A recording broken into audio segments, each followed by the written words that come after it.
Hello, everybody, and welcome to another exciting episode of the Case Broadcast. It's me, Patrick Twitchett, the Simplifier, and it's hello from Melvin Manning.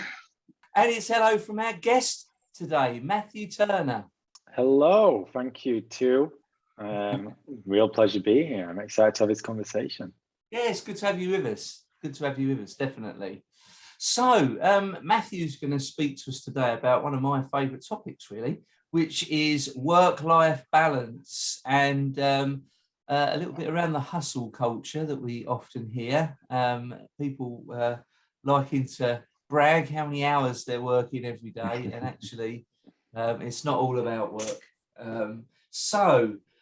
Matthew, I'd love you to just introduce yourself a little bit to our audience. Just tell us a little bit of your background and what you do, please. Yeah, of course. Well, as you say, my name is Matthew Turner. I am in not so sunny Yorkshire. So it's a little bit grim up north at the minute. With the rain and the wind, it's been rather stormy. Yeah. It's been a bit crazy. Everything blowing around the house, having to go down and get the recycling bins. It's been mad. But yeah, I live here. I have my two kids, and basically I am a writer. So I write my own books. I released my most recent one, book number 5, called Beyond the Pale. Summer just passed. It's going to be one of 3. So there's a trilogy. I'm starting to work. If you see behind me, you'll see the post-its. That's the next book in that's its sequel in its early stages. But as well as writing for myself, I also write for clients. So I'm a ghostwriter, whether that's on books or articles. So yeah, in short, I write a great deal. That's kind of what I bring to the table. And so on that point, you do some ghostwriting for people. Is that fiction, non-fiction, or a mixture of both? Tends to be non-fiction. Yeah, I've yet to really work on a fiction project ghostwriting. That would have to be a very good project, because yeah, it's difficult to peek into someone's mind when they're creating fiction. That's a whole different beast. So yeah, it tends to be on the non-fiction side, usually with entrepreneurs who want to get their message out there. And sometimes that is in the form of a book. Oftentimes it's through articles or a series of articles, and then sometimes through email as well. So yeah, it's kind of the same approach every time. It's just getting their story in a way that is going to engage their audience. But how that is shared, it can take on many forms. And obviously we live in a very experience-driven world today. So articles, videos, social media, books, they can all kind of come and form part of the same beast. So yeah, it's interesting. Every project's quite different, even though it's following the same rules from my perspective. And okay. Do you research them hard? Do you go into the depths? It depends on the project. If it's a book and it involves getting their sort of stories and their life out, if they don't already have it, but yeah, it takes a lot of interviewing and a lot of digging into their sort of world. If it's more article driven, it depends on the subject. Yeah. I tend to try and stick on things where I'm fairly familiar myself, so I don't have to do too much like data research. I'm not a researcher. I'm more of a storyteller. So I like to just take what they have in the world and then just reinterpret it in the form of writing. But yeah, sometimes it does involve a little bit of research. Yeah, Patrick's looking to do his, but he hasn't got past the preface. The hardest one sometimes, the hardest page. It's all about pushing that snowball. I mean, that's the journey I'm going through right now. Yeah, I can see behind you all the notes. Yeah, it's like that resistance. Getting the ball rolling the first yard is the hardest one. Once it starts rolling, it can take on a life. That's your subconscious on the wall, isn't it? That's basically it. Yeah. That's the dreams right there. Yeah. So Matthew, it's very often spoken about, and I think there's quite opposing views about this hustle culture. I think we've got Mr. Vaynerchuk constantly telling us to hustle and grind, and there's a lot of people coming out now saying, what's going on here? We haven't all got to do work 22-hour days and drive ourselves into an early grave. So tell us a little bit about your experiences of it and your particular thoughts and opinions on it too.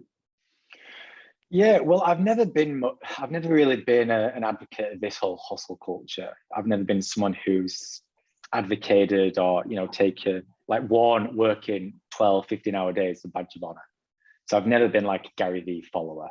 I haven't. I quite like how he repurposes his content, but my admiration of him pretty much begins and ends there. But a few years ago, I realized that the essence of hustle culture is much deeper and layered than that. For me, the advocation of these 8-hour work weeks is a toxic part of the hustle. And I think the message he has of just working hard and if in doubt, grind the gears more is toxic, to say the least. But let's face it, it's in line with how most of us, at least in the Western world, are brought up. It's what we're taught in school. Study hard. If you want to get better at something, work harder, buckle down, study. We're told and taught to do that. If you want to climb the ladder, work harder, follow the rules. So this whole idea of working harder and putting in the hours, earning your stripes, it's built into us. It's a toxic part of the culture, in my opinion. But I've realized that it goes much deeper than that. And it stems from just the online world, by and large, that we're in these days, all the time, 24/7. Because every single day, right now I've got my phone here, it's within arm's reach. We'll find ourselves just scrolling through social media or reading an article or watching a video. And every time we do, whether it's on a conscious level or a subconscious level, we're getting a peek into the other person's life, an edited version of it. Yeah. And we are basically seeing how happy they are. Or maybe they look better than us. They've got a better body, they're fitter, they're healthier, they look happier. They have a nicer car, a nicer house, such and such and such. So we're constantly comparing who we are to them. We're constantly comparing who we are to who we want to be. Yeah. And often we're comparing like our chapter 1 to their chapter 10. But worse, we're comparing our chapter 1 in its messy way, like it's just a bunch of ideas on napkins thrown together in a shoebox kind of chapter 1, and we're comparing it to their polished, published chapter 10, because they get to choose what they share with us. Yes, they're sharing their edited version of their lives. All we ever have access to is our minds with all its fragility, and what all we're seeing is their finished product. We know deep down that they're human and they have the same kind of worries and fears and anxieties as us, because that's just what it is to be human, but we don't see it. So we're comparing who we are to who they are, but worse, we're comparing like who our real raw self is to who their edited self is. And that leads us to be like, man, I'm not good enough.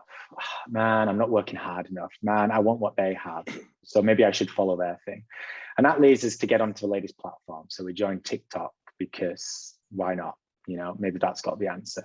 Oh, maybe I need to do a challenge, or maybe I need to get into webinars, or maybe I need to create a course, or maybe I need to do this or that or the other, because maybe one of those have the answer. And all of this leads us to just go into that default setting of, if in doubt, work harder. If in doubt, grind the gears. If in doubt, say yes to everything. Have a side hustle on top of the side hustle, because eventually, as Gary Vee tells us, it will work out. If you're willing to put it in, if you're willing to blood, sweat for this cause, it will work out for you. And we know that that's not the case, that it doesn't always lead to success. It can indeed lead to failure. It can indeed lead to, you losing your sanity, losing your health, losing your relationships that you adore. There's no guarantee to success, because there never is in anything like. But we're brought up to think that if we just keep on grinding those gears, we will get to where we want to get to. And we have no idea where we want to get to, because we just see all these people living these happy lives. And it's like, I want that, I want that, I want that, I want that. So we just say yes, yes, yes, yes, yes. Spread ourselves really thin.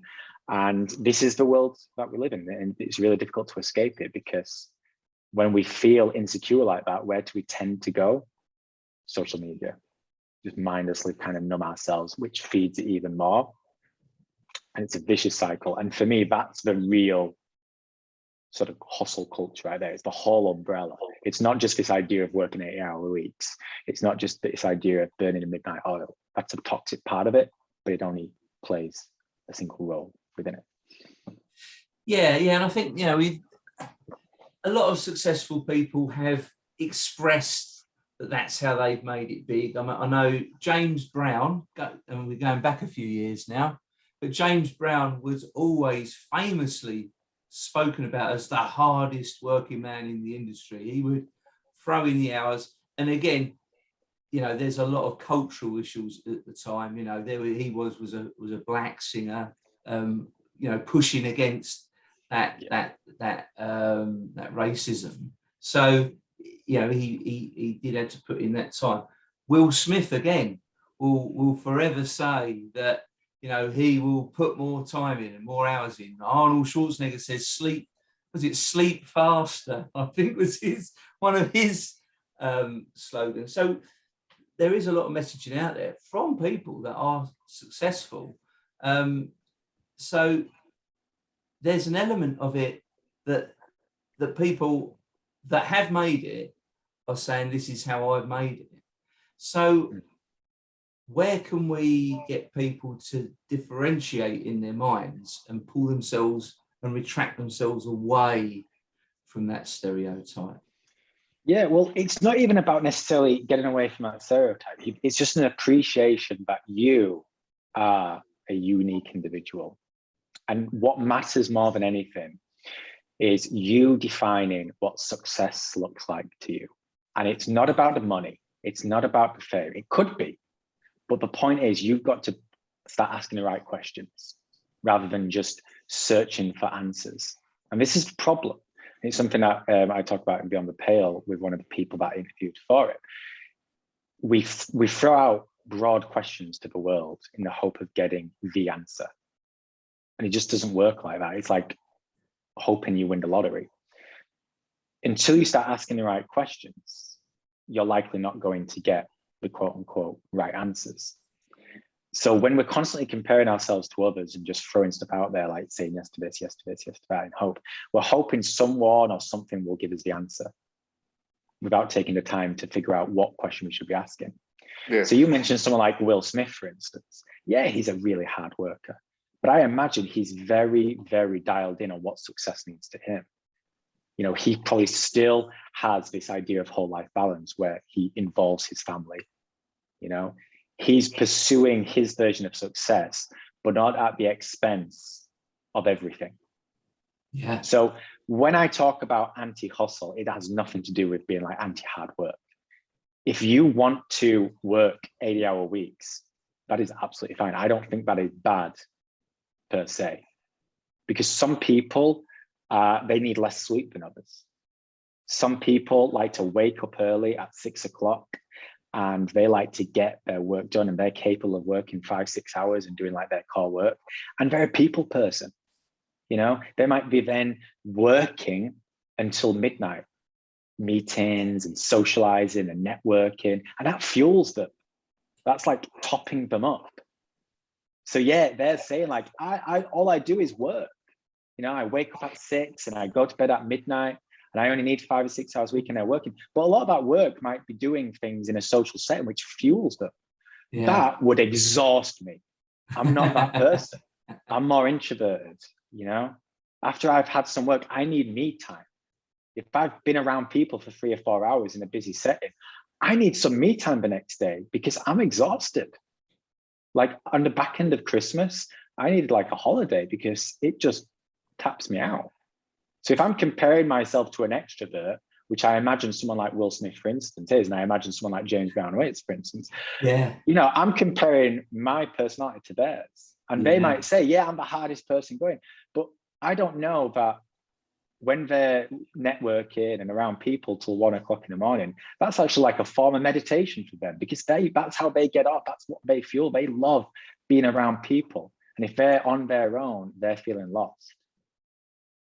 But I need to be on my own. So I'm comparing me to them, going, well, they're really hard worker. So if I'm not like them, it means I'm a loser. It means I don't want it enough. Gary Vee might be exactly the same. really extroverted. He seems extroverted. I mean, I don't know the guy, but he seems extroverted. He seems like the sort of person who gets off and is fueled by being around people, by having these kind of meetings, by jumping and living this kind of fast-paced life. He's probably someone who doesn't feel as comfortable just sitting in a room and reading on his own for a few hours. Maybe he is, maybe not, I don't know. But he seems like someone who's very extroverted, very kind of alpha driven. And if that's you, then that is absolutely fine. You know, you've got to find a way that works for you. You've got to build a life that works for you. And it's an appreciation of who you are as a person. It's an appreciation of who you are as a personality. It's an appreciation of what you get fuel from, your environment, your surroundings.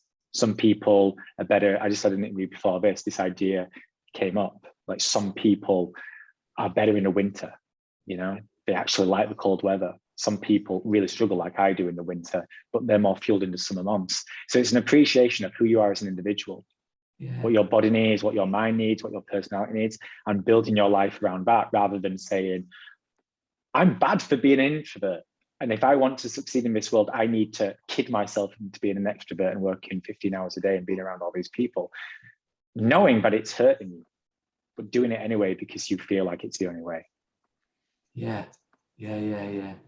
And again, the danger of comparison, like you say. And I think we all know those people. We know people that even if you go around for a social time at someone's house, they'll sit down and talk for 5 or 10 minutes. Then they're getting fidgety. They've got to be up doing something. They go and make the tea, or you know. And then whereas some others are quite happy to just put their hands behind their head and sit back and unwind. So I think. And it works the other way. It works the other way. The really extroverted person who likes to be around people and then reads a self-help book and starts feeling guilty because they find it really difficult to meditate or to go on long just walks and tap into nature because they feel like the life they're leading is really unhealthy. Now, it may be. It's hard to know. That's the point. Everyone's different. But if you're really extroverted and you're trying to force yourself to be this person who's comfortable on your own for like a week-long meditation retreat, then that's like the opposite. Now, we have to push ourselves. As an introvert, I have to push myself at times to be more extroverted and to socialize. And we all need to push ourselves out of this comfort zone, go beyond the pale. Extrovert needs to do the same things, learn to be more. And there's that whole balance. We need to find that balance. But the point is, if we're constantly comparing ourselves to someone else and saying, I need to be like them because of reasons, you're going to struggle. So it's about defining success on your terms. It's about building a life that suits you. And comparing yourself to someone else is never going to get you there. You've got to start asking the right questions. You've got to put in the time to figure out what those right questions are. And like you say, it's what stage of the journey you're at as well. And that's easily misconstrued. And I think we get that messaging all over the place. The movies typically are, and I talk about this often, the movies typically do this, and they don't do it necessarily intentionally. I'll give the example of the film Rocky, because Rocky goes on, you know, he's going to fight Apollo Creed, so he goes on this intense training program. And what they're trying to depict is like weeks and weeks of training in a 5-minute clip. So you see all this running hard and then doing this and doing that. And then he can run up the steps and jump up and down.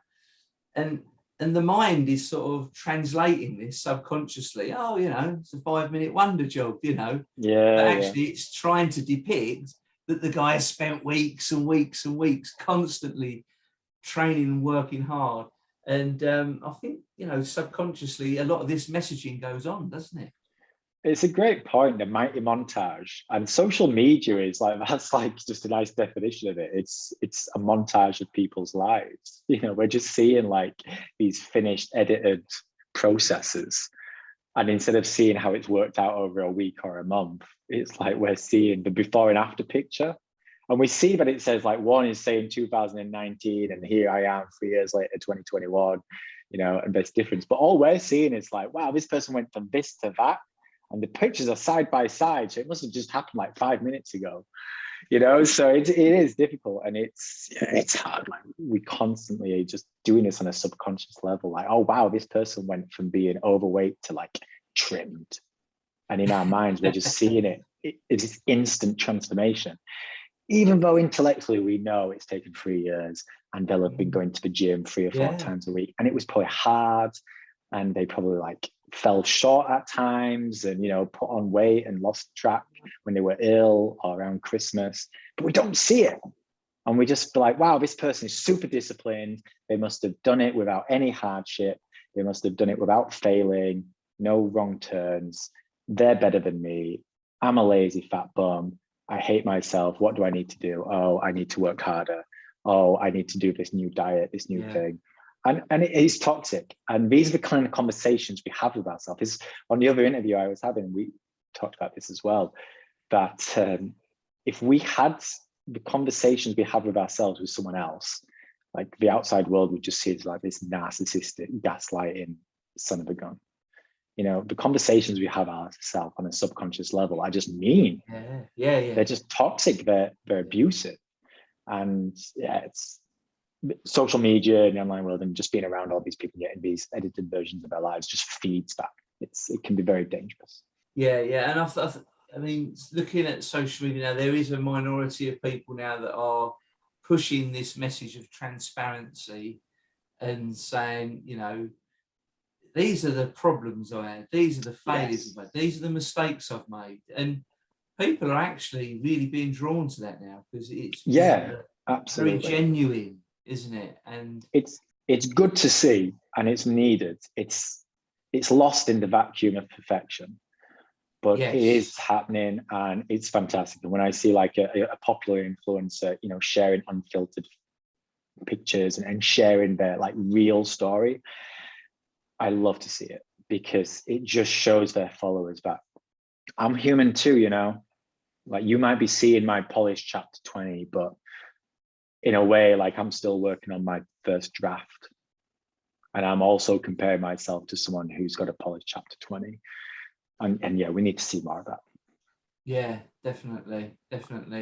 And Melvin, you've got a marketing background. What's your take on this, what we see around us, this perfectionism messaging? Well, I'm all the things that you guys are not, because I am an extrovert. I do want to walk into a room and light it up.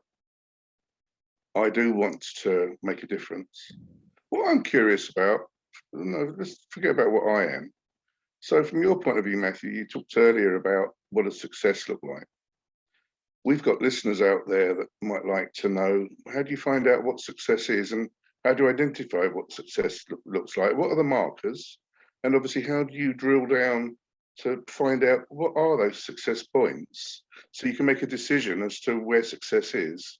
And then perhaps using a different phrase, which I use a lot when I'm doing my business consulting, is to work smarter. As opposed to just work harder. Now, in my heyday, in my 20s, I was working 100 hours a week because I wanted success. I had a young family as well, 3 children. But, you can find a balance. You do miss out on a few things, but it's not the end of the world if you wish to look to succeed. So tell me your view, because obviously you're several generations younger than I, as to what these markers are that our listeners, our viewers, can look for to find what does success look like. Because it's quite a common question, that, but not many people know how to give the answer.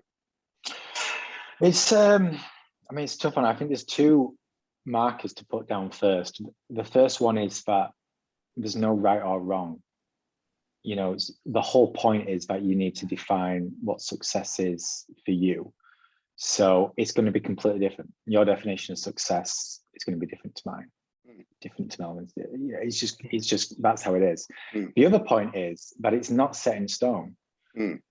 I always look at it as, the writer being I am, that life is just a combination of chapters. So what success looks like to me in my 20s is going to look different when I'm in my 30s, my 40s, my 50s. your environment changes, your situation changes, your values change. Hopefully not dramatically. Hopefully you learn and develop a set of like core values and principles that remain fairly grounded throughout your life, that act as a compass. But the situations and the specifics change. So if you take the time to define to a point what success means to you today, at say you're 30 years old, by the time you get to 35 or 40 or 50, it might not be the same. In fact, it likely won't be. So it's a continuous journey. It's a continuous thing that you want to come back to redefine what success means. Because the point isn't necessarily what success is or is not. That's the destination, but the ultimate destination is the grave. So it's just that continuation of just moving the compass ever so slightly so you can better appreciate and enjoy the journey. Yeah, but for argument's sake, if you're doing one of these mood boards and you're that kind of coach, for argument's sake, or that kind of orator, and you do a mood board at 20 that says, well, where do you want to be when you're 30?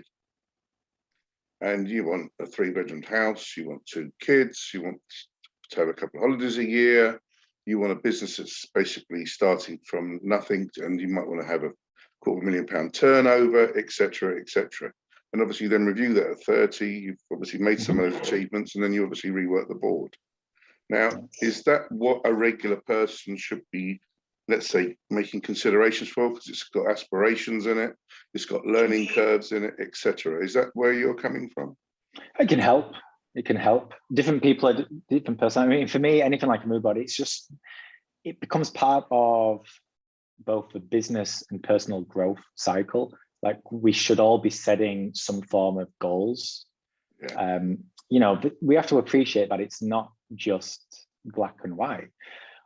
As a business, you don't just set like goals for 5 years and that's it. Just get on with it every day. You have a year, you have like yearly goals, and then you set like quarterly goals, which you revisit, and then you have like weekly and monthly focuses. So there's different stages to it to help you break it down. And it's the exact same thing with your personal stuff. So something like a mood board, for instance, is looking at like the next 5-10 years. It's giving you a grander scope of like, okay, this is what I want to get to. Okay, so if I want to be there in 5 years' time, what should my focus be this year? And if I want to get there this year, what does my focus need to be this quarter? So those things can help, whether it's goals, whether it's a vision board, mood board. Those are tactical and they're great. The real point though is whenever someone talks about that, I'm like, okay, do that exercise, but then why? Why do you want that? So why do you want a $250,000 turnover? Why do you want the house? Absolutely. Yeah. That's what it's about. That's when it comes back to the success. And this is the problem. Like a lot of people in this, we're talking largely about business now. Let's keep it business focused rather than personal, but the same rules apply. People say, I want a 7-figure business. I want to be a millionaire by 30. I want a 7-figure business, a team of 50, yada, yada, yada. And it's like, that's great. That's not bad. That's not bad. I'm like, but why? Like, what does having a 7-figure business mean to you? Like, what will it empower you to do? And that's what gets people then thinking, okay, they have to go deeper. They have to appreciate what having $1 million business, $1 million turnover business looks like. Like, what is its impact? If that gives you $250,000 a year as a personal salary, like, what am I going to spend that on? Like, why do I need that? Do I need $250,000? Because when you do the work and you actually then figure out the lifestyle you want, maybe you don't need $250,000. Maybe you need $500,000. Maybe you only need 100 grand. You know? So we quite often will just randomly say, oh yeah, $250,000, that'll give me what I need. But then when you actually do the work and figure out like why I want $250,000, oh, well, it's this kind of lifestyle. Maybe you need more, maybe you need less. Same with a business. Okay, maybe you think you want a 7-figure business, but like, why? Is it because you want a 50 team? Like, is that actually going to do anything? Is that going to cause you more headaches? Is that going to take you further away from the actual lifestyle you want to lead? Is it going to bring you closer? Maybe you need 100 people, maybe you only need 10. It comes a lot of the times to a deep, like the impact on your customers. I'm always focusing on the people I work with. Like, it's all about going a mile deep, going a mile deep with those you serve. On a personal service, you're like yourself, serving yourself, but also your employees, your customers, like going a mile deep with them. So if having a 7-figure business lays the foundations for you to truly go a mile deep with those you serve, better than you ever could with a 6-figure business, Sure. then that's fantastic. But it might be that going to 7 figures takes you away from that, and you actually need to stay small to properly service and go a mile deep with those you want. So people will just blandly come up with that and have a mood and go, yeah, I want that car and I want that house and I want a 7-figure business and I want an office in the city center. And it all looks great, but I always come back to like, yeah, but why do you want it? And it's not like, it might be that you have every reason to want those things, which is I think that's important. Figure that out. Yeah, the why do you want it is the most important thing. Yeah, and it's what people leave off. Yeah, people I get that. I want a Lambo because why not?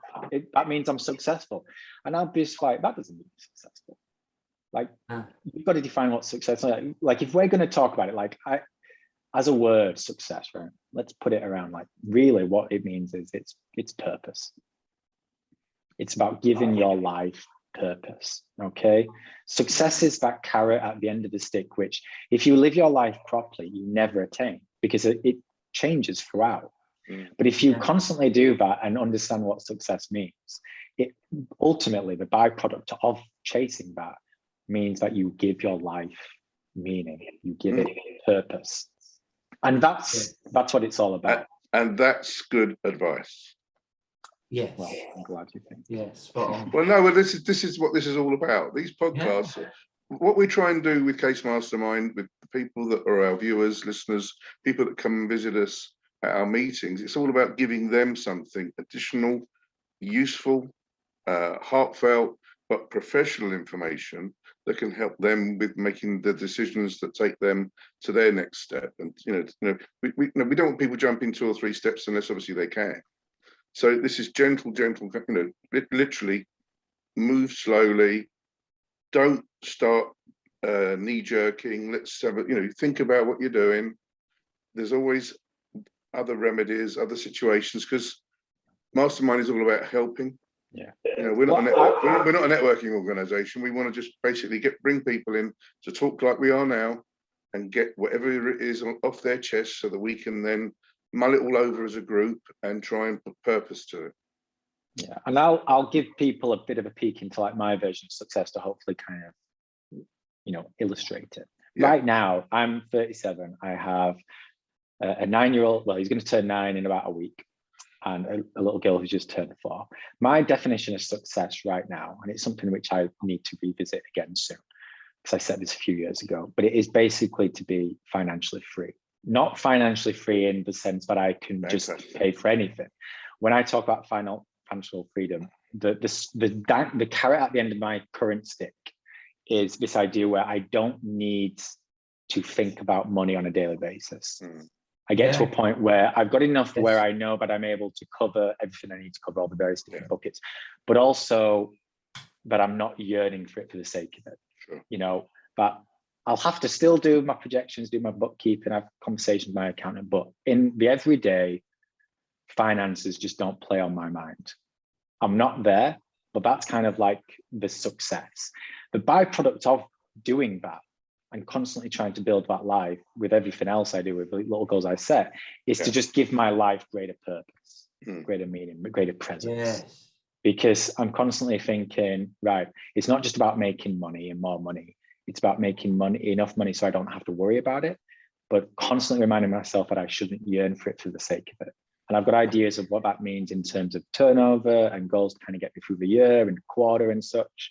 And it's taken me towards that success. Yeah, perfect. But that isn't the point, because I know that once I probably get at some point, whether it's 40, 42, 45, that carrot, that dangling carrot will change. The definition it will, but it's all aimed at just giving my life in the here and now greater purpose. And if you get to the end of 70 and you've constantly done this little iterative process, then you can look back and know that throughout your 20s, your 30s, your 40s, 50s, 60s, 70s, so on, you've just lived purposefully. And we can ask for nothing more. No. The specifics of that will change. The scenarios from having a young family to an older family to a family that then has its own family. The situations are going to change. Your desires and your wants will change. Your values and your principles will evolve. But the common theme throughout will be you've lived purposefully. And I don't know about you, but if I get to my end of days on my deathbed and I can look back and go, yep, Matthew, you've lived a life of purpose. It's had meaning. I can clock out with a smile on my face. Yeah. I'm 63 and I'm very, very, very happy with the way things are. And the bottom line is that there's obviously still some work to be done. But for me, you know, my 3 children are grown up. They've got their own lives now. They're all 3 of them are successful. So, you know, what does a person want? But unfortunately, you know, there are hurdles. There are ups and downs through that journey. And, you know, you have to be, let's say, surround yourself with good people. Make sure, in my case, I surround myself with people who are much more smarter than I am. And that takes me through all the various journeys that I've been on, certainly. But from the point of view of what we're trying to achieve here for our mastermind viewers is the fact that, you know, with good advice like you've just given, Matthew, which is fantastic, let me tell you, you know, this is inspiring. It's you know, you start to think, and obviously one has to then look at the fact that, you know, perhaps I need to just have a rethink. Perhaps I need to just take a couple of steps back in order to take several steps forward. And I think that's what you're kind of mooting. But your book, just to move on to your book, very. I mean, I know we can't do hours and hours on it, but obviously Beyond the Pale. Well, so what is your view of Beyond the Pale? Because obviously none of us have had the luxury and privilege to have read it yet. So can you give us a rough idea of where that's going? Here it is. So Beyond the Pale is a fable. It's similar to like something like the Go-Giver or The Alchemist, where it's a work of fiction. But I interviewed about 10 people in it. So there's elements of non-fiction in there, and it features these real world people who have personally inspired me on my journey. So it follows Ferdinand and his company, and he's very successful, like on the outside looking in successful. But he starts to ask these questions. He starts to realize that he's been asking broad questions, basically. He's allowed himself to lose sight of what real success means to him and follow other people's. And as such, his life lost purpose and meaning, found himself just going through the motions. So the first book, Beyond the Pale, is about him just coming to that realization and actually start to think, do I want to continue on this path, or do I need to rethink what I'm doing, where I'm going? And then towards the end of the book, he realizes he needs to make some changes, which in the second book, he dives deeper into those and actually starts implementing them. And then the third book goes deeper more into his personal development. So yeah, it's a journey over the 3 books of him, first of all, awakening to this idea that he's been following a version of success that hasn't necessarily been his. And he learns to actually first define what that is, then go in pursuit of it, and then go in mastery of it. Well, I think that's certainly worth a read. Because again, there's inspirational moments in there, isn't there? And obviously, the dark moment of having to make some reconsideration. Yeah, because he's like the stereotypical poster child of Silicon Valley success. And although I talked about this, how toxic it is of comparing yourself to people, I know that the vast majority of people are going to read this and on some level compare themselves to Ferdinand. They'll kind of admire him and look up to him and see him as the kind of person who they want to be. But my hope is that they see him as just as human, as fragile as they are. And then hopefully they'll catch on and go, I'm comparing myself to this guy and he's chapter 20 and this isn't actually helping. But the journey and the things that he's afforded to do is just an analogy of what I'm able to do. So yeah. I mean, I'm sure there's some personal bits in there, but obviously this is a fictional character, isn't it? But no, he is, yeah. Could it be Steve Jobs? Could it be Bill Gates? Could it be Richard Branson? Could it be any of these entrepreneurs that many business individuals, male and female, obviously, all look up to and think, oh God, I'd like some of that. I'm pretty sure the majority of people who read it, after a couple of chapters, they'll have, because we do, don't we? We associate, we read a character and we try to associate with some other real world entity of what we compare it to. Yeah. And everyone will read it and go, yeah, Ferdinand is like, Jack Dorsey or Zuckerberg or this Silicon Valley thing or whatever it might be. Yeah. And that's the point. That's why I had him as this more aspirational figure, to show that even these aspirational figures who we put on this massive pedestal, even this aspirational figure who's currently writing chapter 30, they are still as broken and as fragile and as human as the rest of us. And believe me, did they make some mistakes? Of course. Yeah. And continue to. And people, they look at the good, but they don't actually take notice of, let's say, the failures of which they learned from. Yeah. And continue to. And that's the big thing, that they learn from the failures or from those mistakes. And that's what I would like to echo to our group of listeners and members, etc., to think about the fact that, don't worry about making mistakes. It's normal. It is. And you continue. You mentioned like Bill Gates and Richard Branson. Yeah.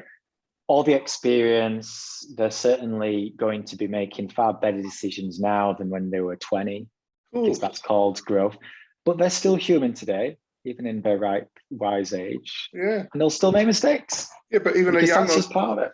A young entrepreneur, I think he's not even 50 yet. I can't even remember his age. Elon Musk.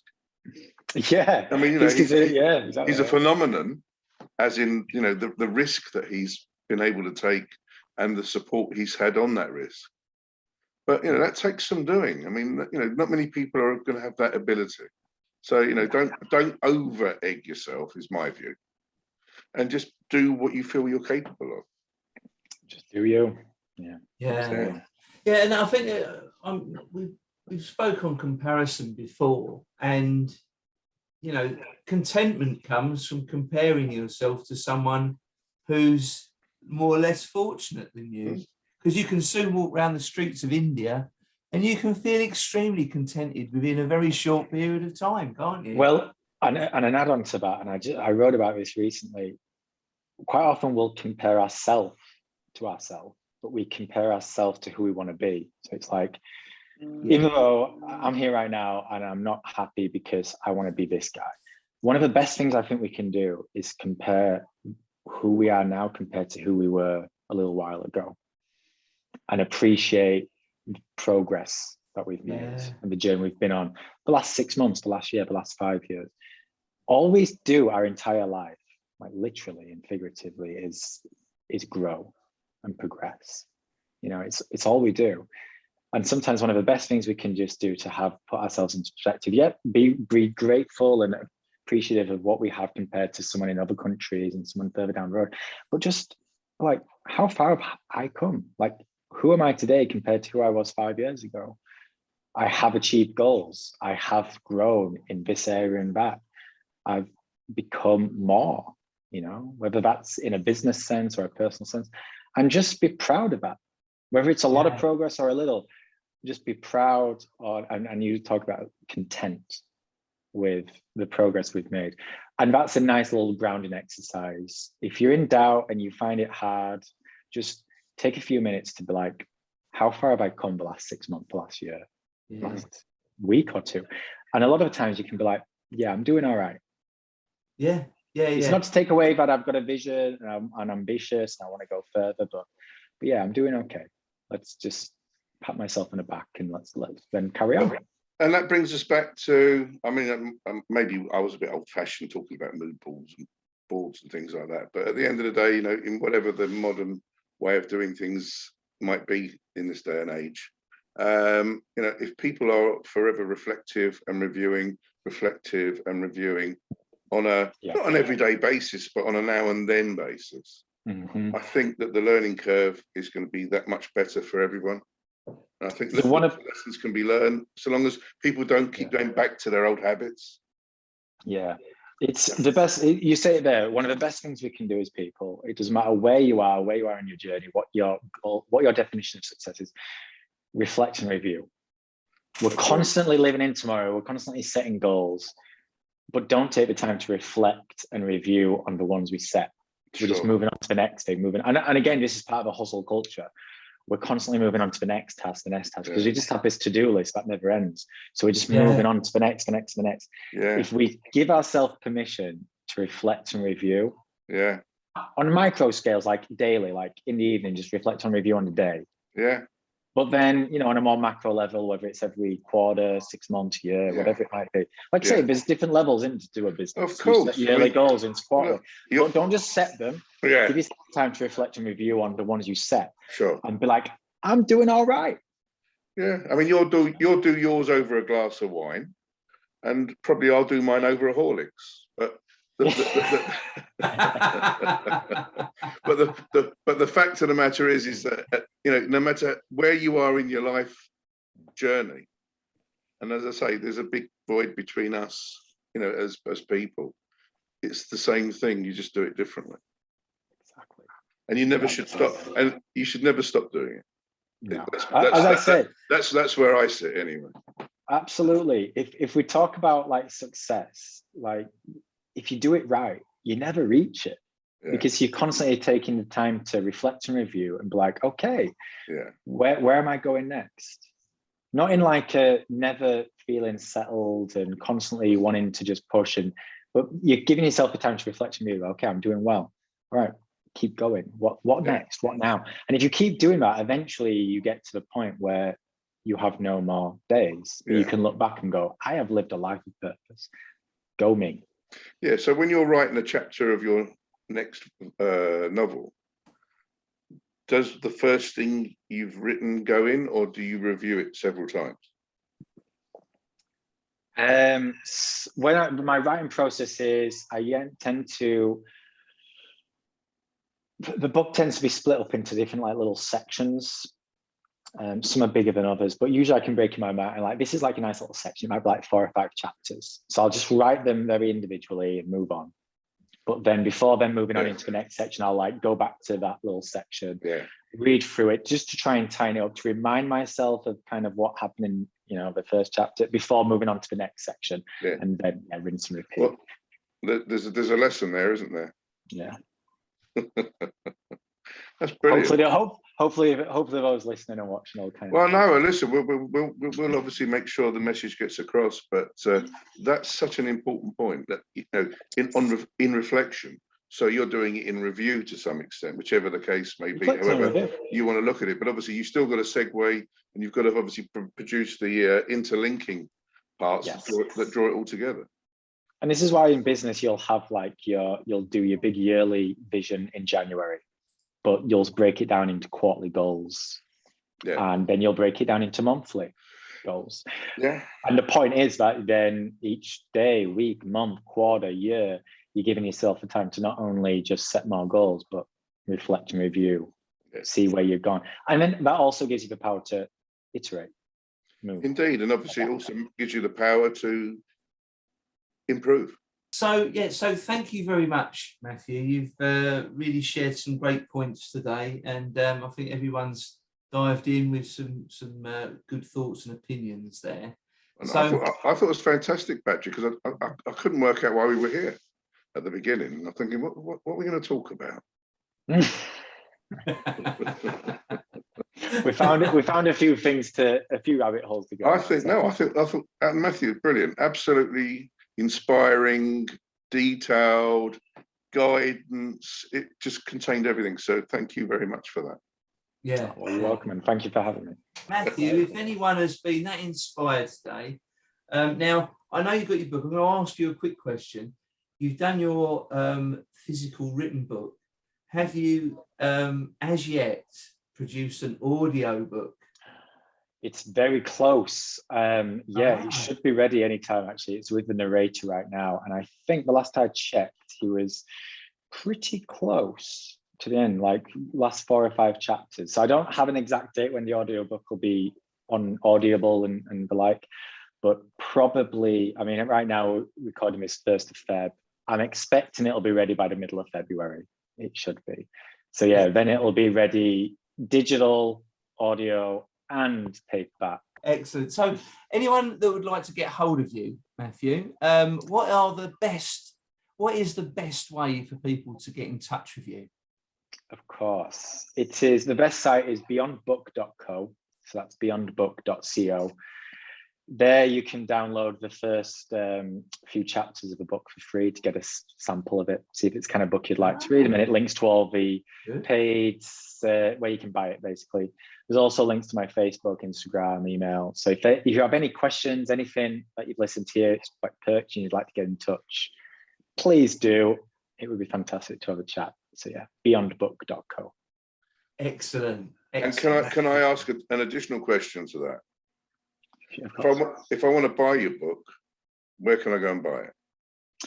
Yeah, beyondbook.co kind of shows you, and then it links to, you know, your Amazon's, Apple. It really depends where you like to read, whether it's on your tablet or Kindle and stuff. So yeah, and then it's in like bookstores dotted around. Yeah. So yeah, if anyone likes to go to their local bookshop, and this is something that people never know, and they don't stock Beyond the Pale, you can just ask them and say, can you order Beyond the Pale in? And any bookstore worth a light will be like, yeah, I will, because they get the money. So if you like to support your local bookstore and it doesn't stock it, just ask them. They can usually get it delivered in a. So we're going to move now on swiftly to our favourite. We may never get there. So this is where I'm going to ask our guests today some questions about their favourites. But don't worry, it's not like who's your favourite child or anything, so you don't have to worry there. It's just about your favourite things in life. So only a few questions. So first of all, your favourite pastime or hobby? Ooh, that is a good one. First pastime or hobby. I mean, at the minute, it's very much running. I'm training for a marathon. I've been into running for a good few years now. And I'm right now about 2 months away from my first marathon. I'm up to about 14 miles. It's a tough one because I can't say I necessarily enjoy it, but I enjoy the after effects. I enjoy how it makes me feel. But yeah, 10 miles in, would I say I enjoy it? No. So, but yeah, right now, it's probably my favorite pastime and hobby. I find it very reflective. It frees my mind. A lot of the stuff that we talked about, it helps me disconnect. So yeah, running. Yeah, okay. Yeah, and it's, you know, sort of often you're out on your own, aren't you? So yeah. I listen to the audiobooks. Yeah, I'm currently listening to The Dharma Bums by Jack Turow. He's one of my favorite writers. So yeah, it's nice. It's a good little pastime. Good stuff. So next, your favourite celebrity from any field and why? Ooh, favorite celebrity. That is a good one. I don't really know. I would probably go with a musician. And maybe someone like Bob Dylan. I love his songs. I just kind of love his personality. I love his kind of style and how he's just always remained Bob throughout. So yeah, I'd probably go with Bob Dylan. But yeah, it's one I've never really thought of. I'm not massively into like celebrity culture and having like a favorite celeb who I follow. But yeah, I'm gonna go with Bob. He's one of he's one of those people who, you know, when people ask like if you could have dinner with like 5 people around the table, he's always been like, well, I'm like, yeah, he'd definitely be part of that little dinner table. Yeah, excellent. Good old Bob Dylan. Very good. Oh, here's one. Your favourite food or meal? Well, it's a tough one right now because I recently did a test where I realized I have quite a few intolerances, the main one being yeast. So my favorite meal for many a year has been pad thai, but I would struggle to go to a restaurant and order pad thai because they quite often will have yeast extract in it and garlic, which is another one of my triggers. But really? I'd be able garlic, you know, garlic and yeast are like 2 of my big ones, and milk. So I've had to very much redefine my diet in recent months. I feel a lot better for it.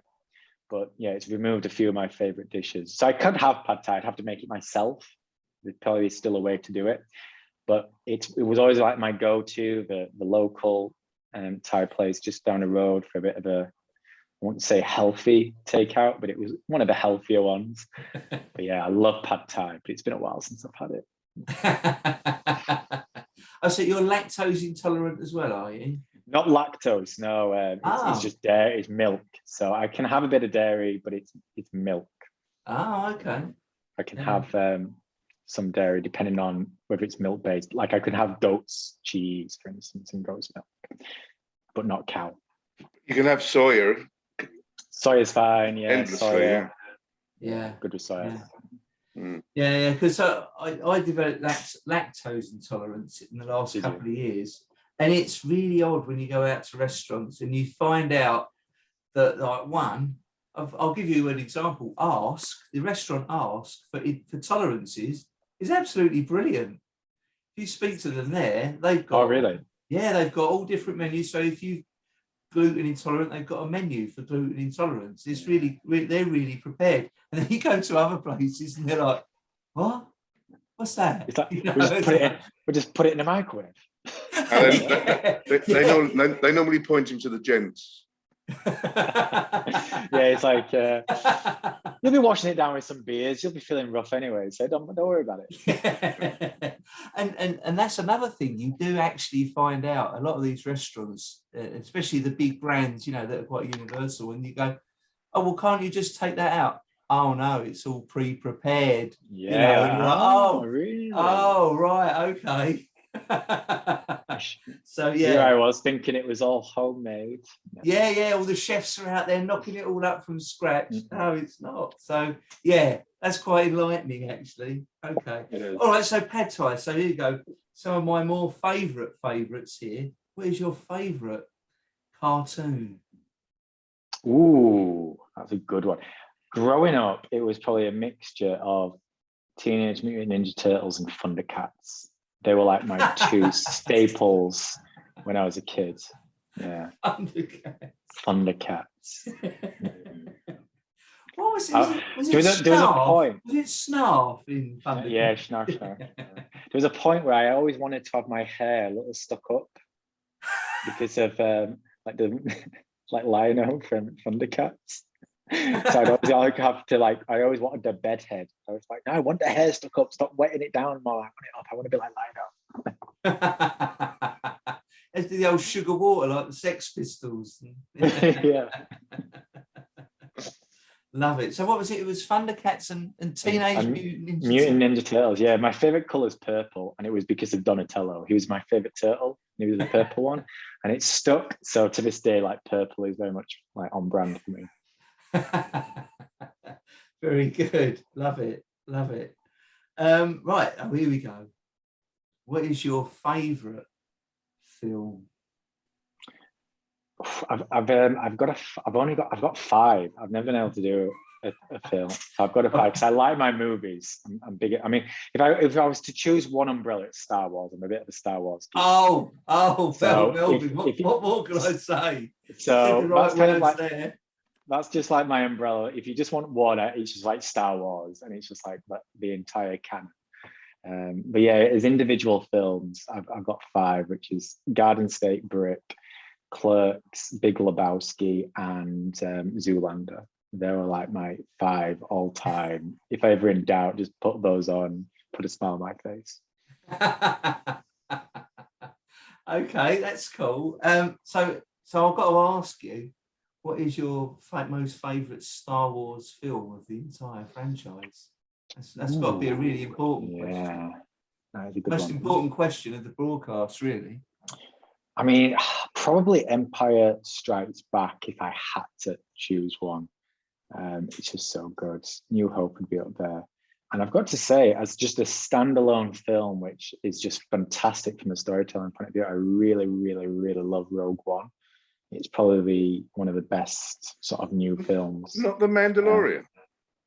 I've yet to watch any of The Mandalorian because I'm currently trying to restart, and I want to start at the very beginning with all the comics and literally go through the entire canon. So I'm holding off until I catch up. Well, I won't spoil it for you.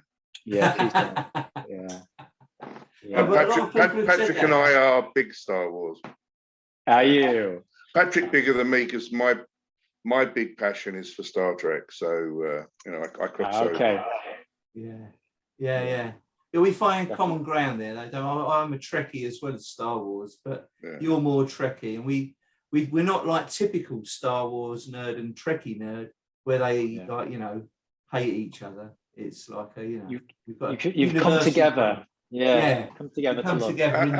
Having said that, on the side, the film I watch over and over again endlessly and never get bored with it is a movie called The Fifth Element. Oh, great film. Yeah, brilliant. That's going to be one of the top like 5 sci-fi films ever. Fifth Element is fantastic. Yeah, I've still not seen that. And if you haven't seen it, viewers, go and find it, watch it, and tell me you hate it, because I dare you. Wonderful film. No, and going back to Empire Strikes Back, I think this has been mentioned on a previous broadcast, actually. It's one of only a few films where the bad guys win. Yes. You have That's mentioned what that makes it. You have mentioned it a few times, Patrick. No, I think it was Mr. Levitt who was on previously. He mentioned it. There was that and one other film. I can't remember what other one he mentioned, but it's like Rocky. So true. I think one of the reasons Rocky's so great is the first one is that he actually loses. You know, he goes through all that. And one of the great things is it shows that you're not guaranteed success. Like he did it, and he still lost. But that's where. But again, there's a learning curve, isn't it? Comes back again. You get makes knocked the down. second film all the better for it. Yeah. You get knocked down, you get back up again, and that's what you have just been talking about earlier. No, very rare in Hollywood. So it's one of the reasons why I've always liked all the Rocky films, because it started with this idea of he won, like morally he won, but like literally he finished the film. Oh yeah, he was still the hero even as a loser. Yes. That is a really that's a really excellent way to project a film. And that film there's so much to that film. And Sylvester Stallone's backstory of how he wrote the film and where he was truly inspiring. Absolutely brilliant. We'll do a movie podcast next time, Patrick. Yeah. We've got I'm game, because I'm definitely a movie buff. So. No, but we relate to learning curves, you know. I like it. I'm game. Yeah. Melvin has to rein me in because I do go right off on films, especially. So your favourite TV show? Favorite TV show? That is a good one. I was always the one which I probably became most obsessive about was Lost. I really got in. Like me and my best friend Andy, like we would meet in the pub, because this was the time where you couldn't binge. You had to wait week to week, and we'd like be in the pub, like conspiring about what the next episode would be. They always very clever to leave like Easter eggs online. So it was a show that I loved. It was a show that I like got deep into and very obsessive about. So I loved it. It was fantastic. My big, let's say, soppy line was the fact that when I was going to go and watch a whole plethora of them, I just said, I'm just going to go and get lost. And lost. And everyone thought good.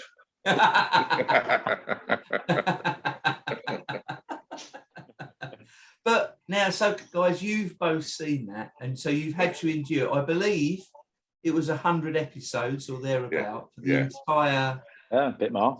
It was a marathon. Oh, was it more than 100? I think it ended up about 110, 115. Yeah, lots of them. So you know how America do it? Like every series had like 24. Yeah, but you can watch Ozark to coming out with the Yahoos, and they're making more and more and more. Yeah, well, that's right. So Lost came to an end. Now, what do you guys think of the ending of Lost? That's not a fair question, because that's going to give it away, and we want people to watch it. Yeah, a lot of people didn't like it. Was it disappointing? I personally thought it was I found it very philosophical. I liked it. I understand when people say like the last season has so got a bit wayward. It did in a way, but yeah, they tied it up. In my opinion, tied it up very nicely. It was a very lovely, philosophical, deep ending. Yeah, I thought it ended well. Okay. I'm not sure that they left an opening to do any more. I think that was it.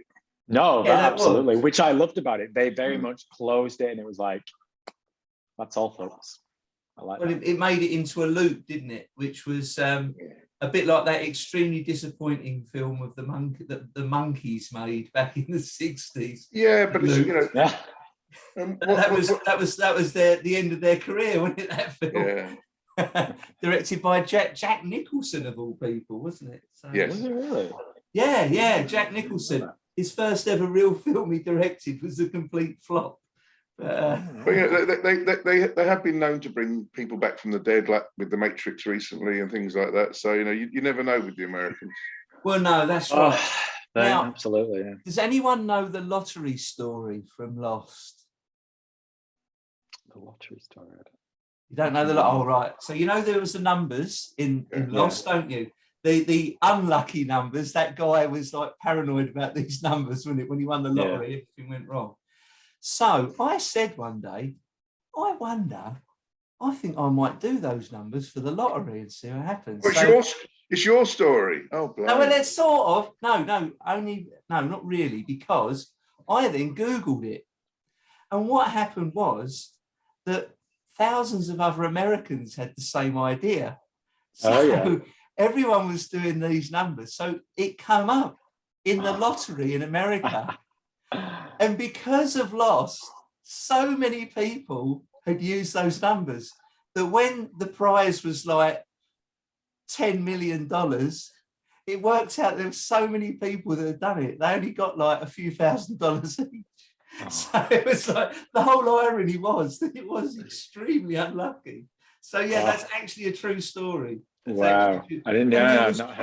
I hadn't picked up on that one. There was queues. If you Google it, there was queues of people lining up to pick up their winnings. It's quite funny. It's quite funny. But there you go. So yes, Lost. It went a bit weird, Lost, but it was. Don't get lost, Patrick. What's the next question? Indeed. Well, the next question is the final question. You'll be pleased to know is, what is your favourite comedy? Is it like comedy film or anything? Comedy. Anything that comedian. So comedian, a funny film or a comedy series. Anything. TV show. That's a good one. What makes you laugh? The thing that probably made me laugh the most was probably the Mighty Boosh. Oh yeah. I always would. The Mighty Boosh. I remember. Mighty Boosh. Yeah. I always howled at the Mighty Boosh. I definitely like Noel Fielding. I say the Mighty Boosh. Yeah. Oh. Anyone from America listening will be like, oh, what? It's like the Mighty Boosh. Yeah, was that funny? You know. Oh, that's got Noel Fielding and that's it, Noel Fielding. Oh, okay. Okay. All right. I don't think I ever. Do you know what? I think I watched one episode of that, and it could be a bit weird, couldn't it? Oh, it's very weird. Oh, that's an understatement. It's an understatement. Yeah, I think I put it on when my children were not really young. They were sort of getting into their teens, and we all sort of watched this episode, and we all like looked at each other and went, "What have we just seen?" I like it weird. What can I say? Yeah. There's a few series like that. Yeah, well, that's right. There is indeed, mate. Yeah, definitely. Old Spike Milligan was a bit off on some sort of tangent, wasn't he, back in the day? Okay. Well, yeah, but Matthew wouldn't remember that. No. You probably don't even know who Spike Milligan is, do you, Matthew? Well, I know the name, but no, I can't. Yeah. Me and Melvin tend to show our age on the broadcast. Yeah, there was a trio, or maybe four. I can't remember how many there were now, but the Goons. You know, after you're going right back now. The Goons. But but it's where it all started. And obviously Peter Sellers with Harry Seacombe. I mean, he was all people before your day, Matthew. I think Michael Benteen may have been in it for a while. He was. And the thing is that, you know, it was just hilariously stupid humour. It was pre Monty Python, but it kind of could have inspired a Monty Python and any other comical genre. And I like daft things, and your Mighty Boosh is in that mold. It is, yeah, good stuff. Although the Mighty Boosh wouldn't have versed Ying Tong Diddley Po. This is true, but they could have. You would have to know the goons to know the meaning of that song. Very good. We shall segue that piece out, Patrick. I'll make sure that that's edited. Yeah, one of Patrick's vain ramblings again. Indeed. So, very good. Anyway, so that draws us to a close. Thank you ever so much for your time today, Matthew. I've really enjoyed it. And as you probably noticed, I enjoy the favouritism round more than any other part of the show. Well, it's been a real pleasure talking with you, gents. Yeah, thank you very much for having me. No, it's good to have you on. Thanks very much. So without further ado, I would say continue to, and I'll do the mimes for those that are watching the video, listen out, listen up, and listen in. We've perfected that, Matthew, as you can see. But only Patrick has. So it's goodbye from me, Patrick Twitchett, and it's also a very goodbye from me, Melvin Manning, and goodbye from me, Matthew Turner.